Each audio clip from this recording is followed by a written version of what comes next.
So last Thursday, my roommate Greg announced he'd be making authentic spaghetti for dinner.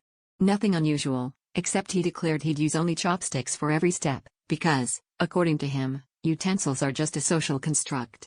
I figured this would be a mild inconvenience at worst, like the time he tried to slice bread with a credit card, but hey, the man was passionate.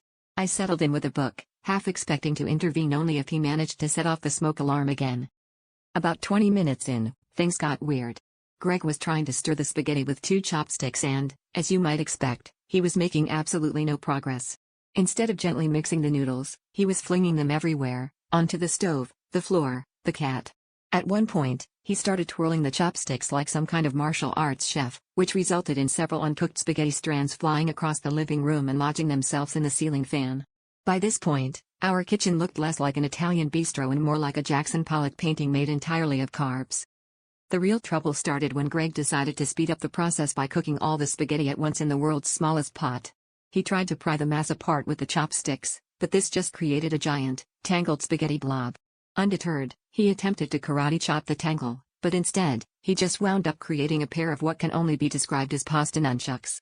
He started swinging them around, not realizing the noodles were still boiling hot and the sauce was, at that point, basically napalm. That's when the smoke alarm went off, the cat streaked out of the kitchen with a noodle toupee, and the fire department showed up. The lead firefighter took one look at the scene, Greg wielding his spaghetti nunchucks, marinara dripping from the ceiling, noodles hanging from the cabinets, and just sighed. He slapped a sticker on our front door that read Noodle Zone and told us we were forbidden from boiling pasta within a 5-mile radius. So yeah, I guess you could say Greg really raised the bar for al dente now. Our pasta is literally forbidden to go soft.